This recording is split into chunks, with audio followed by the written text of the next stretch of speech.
Hi, I'm Randy Donley from Donley Auctions here working on our podcast. And I just want to walk around before we get started today and show you some of the fabulous items that have been walking in the door. Now, look at this, for example. 20-some slot machines just walked in the last week. These are not the same slot machines I've shown you earlier. These are all different machines, a whole nother collection coming in for August.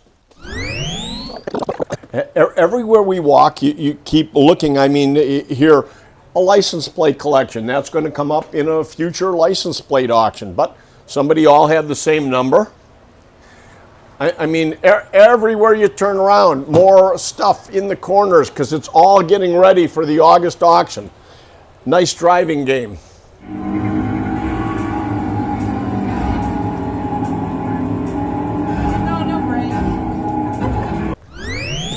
And now, as you know, this weekend we've got the Dvorak car collection.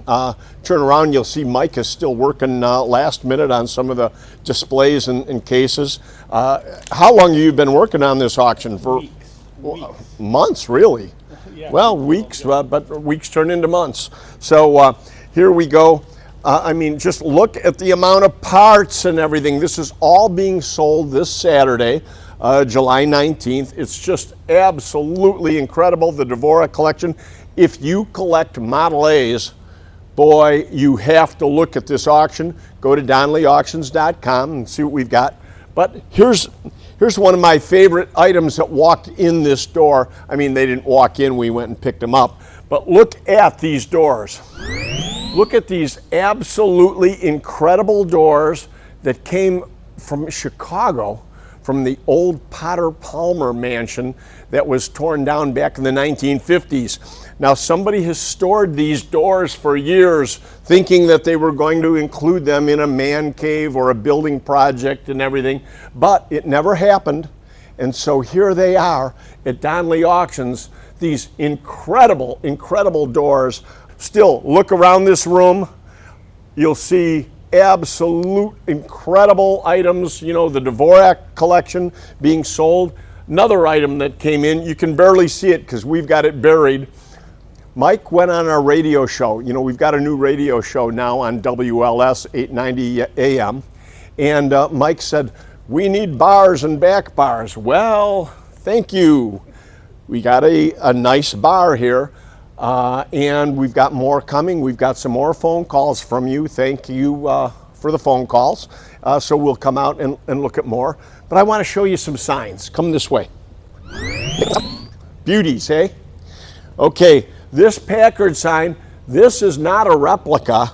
This is an old porcelain and neon Packard sign, been restored, but it's old and original. This is a Chicago Motor Club sign. Old and original, restored. Just incredible merchandise. Back this direction. I'm running all over the place today. I've had too many cups of coffee. I just got off the phone. Did I mention to you earlier? I just got off the phone with Sean Thompson. We do a lot of commercials and recording, with Sean Thompson, and he's on 560, of course, 560 AM. We sponsor his show. We love Sean's show. And he was just telling me he had 3 pots of coffee today since 3 a.m. And I feel the same way. I've had too many cups of coffee, so Randy's going crazy right now. But again, look at these quality machines. Arcade equipment like this, you just don't see at auctions. I keep reminding everybody, this is a perfect time to be a collector because all these great pieces that got collected up over the years, they were never for sale because collectors didn't want to sell their collections. But now they've either gotten old or unfortunately passed away. They enjoyed it, but the families are selling off the collections now. So right now, there's this little sliver of time that you're going to be able to buy because they're coming on the market. Once they're gone, they'll be gone again for another 20 years. More parts! You think we've got enough Model A parts here? Come here, buy the parts and build your own car. Advertising. pinballs, gambling equipment, just keeps rolling in. So I just got word that that they've been working diligently in the back room here. Let's see what's going on out here. Wowie zowie, look at this room. It's absolutely incredible. We've got all kinds of goodies out here for you. Model A's set up. You'll be able to, if some of them start, some of them don't, but all the engines turn over. All great restoration possibilities here. 1, 2, 3, 4, 5, 6 Model A's. We've got parts out here. There's a great Jeepster over there. We've got motorcycles out here. Fun time. You can either come to the auction in person or go to DonleyAuctions.com, and you can bid right online from the privacy of your home. You don't have to make the trip out here, but we are open for viewing all day Friday from noon until 7 p.m. So you can come the day before or early before the auction. You can be here at 8 a.m. Auction doesn't start until 10 o'clock on Saturday for the Dvorak collection, so don't miss it. Check out some highlights from our recent radio show, the Donley Auctions Hour, every Saturday at 7 p.m. on WLS 890 AM. Don't miss it. I want to thank everybody out there listening, because last week we asked you to let us know what you'd like to hear from us. And one of the topics that was brought up was we were asked to talk a little bit about toy banks. From the turn of the century, they used to have still banks or mechanical banks. And as it turns out, we happen to have coming up in our August auction a nice, although small collection, a nice collection of very rare mechanical banks. Now, Susan, I know you have a lot to say about mechanical banks. I have a little bit of brief history of mechanical banks because I love these items. They're small, they're intricately designed, they're made of cast iron. You know, you guys like all the big stuff. I like the small stuff that I can easily carry around. But just a little history on mechanical banks. They were invented in the 1860s during the Industrial Revolution. You know why? No. To teach children the value of saving money. Did your parents ever do that? Give you a piggy bank? Well, I got one of those big... Since I never saved money, I guess I guess they failed. We had one of those big water jugs with coins in it. I don't even know what to do with all that these days. Can you turn it in or not? But back in the 1860s, that's what they used to teach the kids how to save money. Speaking of which, Mike, do you remember what we had to put our money in? That beer barrel. Oh, there was a beer barrel back there. Oh, yeah. I guess our father was thinking big because he put a slot in a beer barrel for us to fill with coins. Wait, is there money in there? There's probably still money Probably in there. money in there. I'll bet Oh there my is. gosh. Probably We'll have to silver check coins, that out. yeah. Wow. As Randy said, we have some mechanical banks in the upcoming auction. I brought one over here. These actually came from a prominent collector out on the East Coast. We did several of his banks a year ago or something we like did. that. We sold off the majority of his mechanical bank collection, but he said he was saving the best for last. And He sure did. Tell us what you've got there, Mike. So I brought one over here. It's a pretty rare bank. It's in, I guess, within the top 7, they say, of rare mechanical banks. It's called the Girl Skipping Rope. It was not popular because, number one, it only appealed to girls, and was not. So they cut out half their audience immediately. Oh wow, that's interesting. Even though it seems that boys were more into the mechanical banks, they made one specifically. One of the few that they made specifically for girls. It didn't go over. That coupled with the fact that it was very hard bank to produce. There's a lot of small, intricate castings now. You know, at the turn of the century, I think this bank was patented around 1880. Most of the banks were detailed, but not as much as this particular bank, the Girl Skipping Rope. Very highly detailed bank. And again, going back to the casting techniques of the early 1900s or late 1800s, I mean, you can see this rope here. It was a very hard piece to cast because it was very thin and very fragile. It was the first thing to break on the bank, or even while they were assembling the bank. This is an early one because this is still cast iron. Later models used the actual brass rope, which was a little more durable on there. But I think we've got something great here coming up in our August auction, August 16th. And if you do have anything at home you want to send us a picture of that you want to see whether it's old or not, We can tell from a photo. Absolutely. Send us a photo at DonleyAuctions.com and we'll...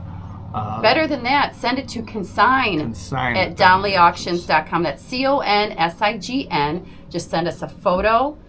Is there a marking on there, usually on the bottom or the back? Sometimes on the bottom we'll give a patent date. And then where you're located, a little bit of general information, and we will definitely get back to you and see if it's something we can get an auction for you. Sounds great.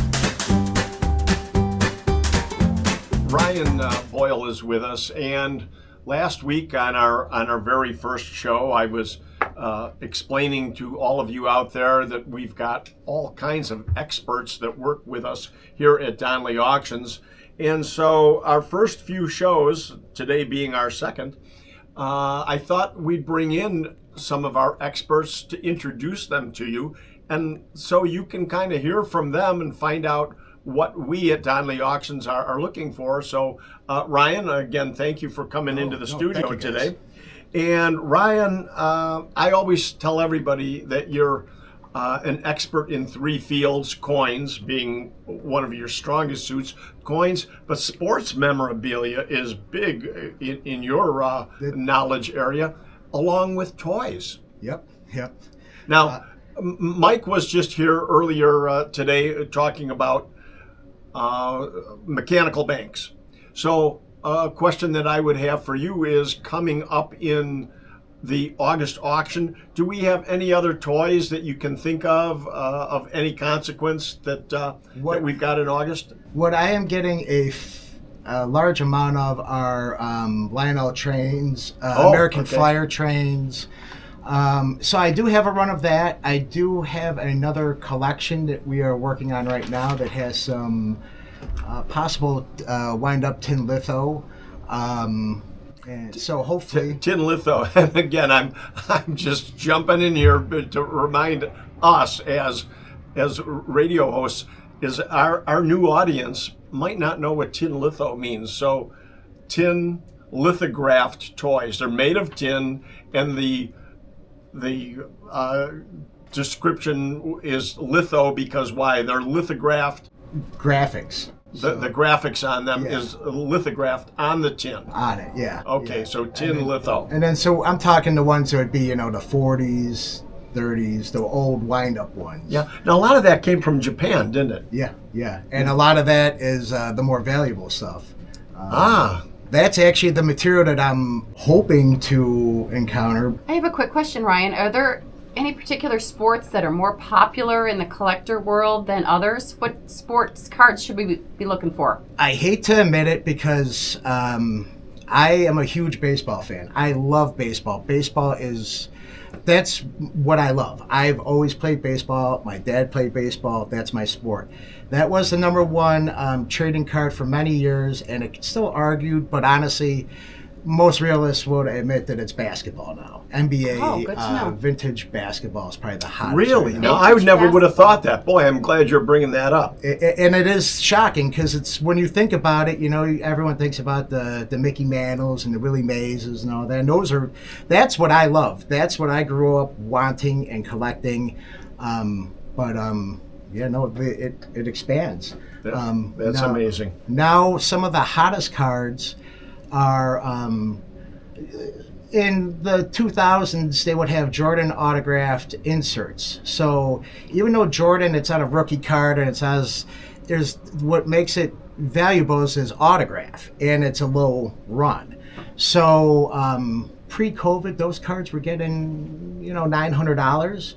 Post-COVID, today, I could probably get you $8,000, $9,000, $10,000. Wow, they've gone up that much in that short a time.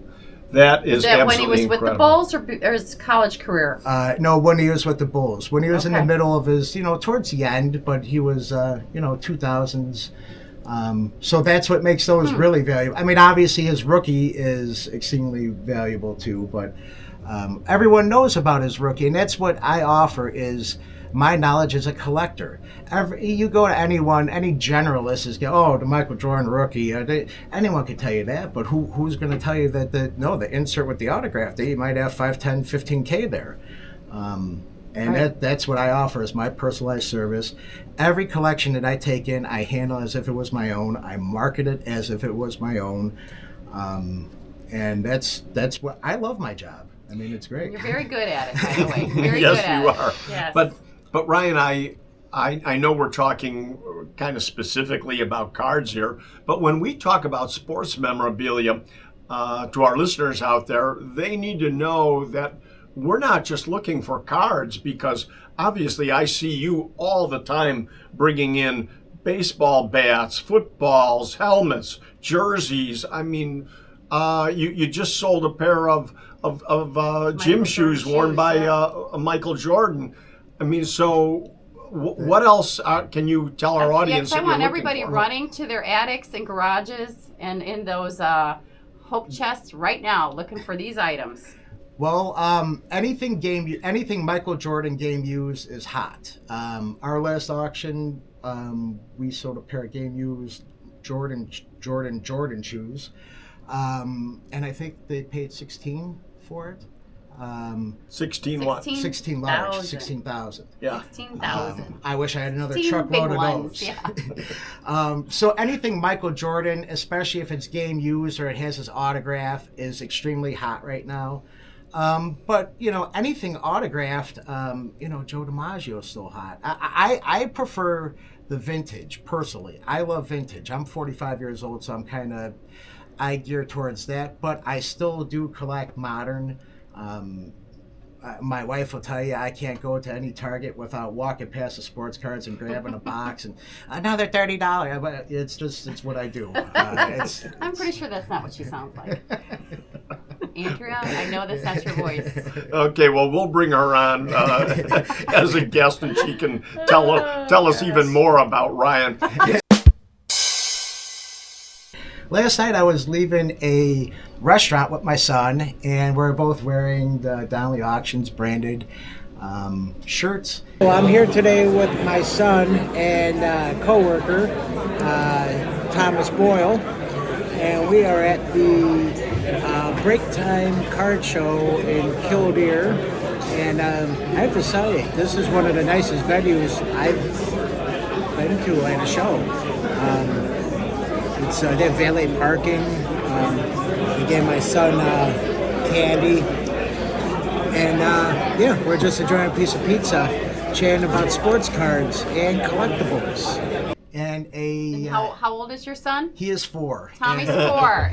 And he is a handsome young guy. He's definitely a charmer. And basically, as I'm walking, I get the, whoa, what's Donley Auctions? So we start talking.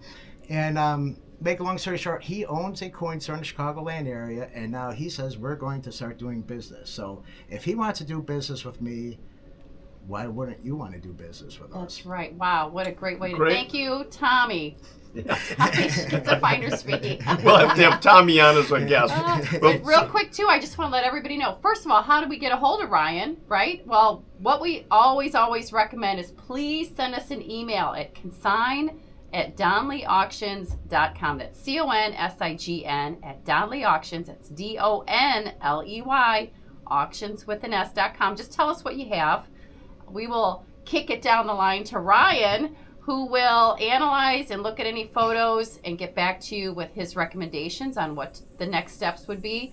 So if you have any robots, I would love to see a robot from today's show. Absolutely. Any tin litho wind-up toys, sports trading cards, specifically any Michael Jordan, Chicago Bulls items, or any coins, give us a call at 815-923-7000. That's 815-923-7000 for those of you who want to talk to a live person. Or again, email us at consign@DonleyAuctions.com. Thank you, Ryan. Last week, you put out a call to our public here, to our audience, you put out a call for bars and back bars. And what has happened so far? Lo and behold, a beautiful, beautiful front bar walked in today. Well, we had to go pick it up. But man, that really is an outstanding front bar. I was really happy to get that. Now, what's your thoughts? Will that be sold in the August auction, or will that be held until the October I think auction? it'll probably be held for October. Okay. You know, because number one, I think we had another call from somebody who wants to come look at a back bar.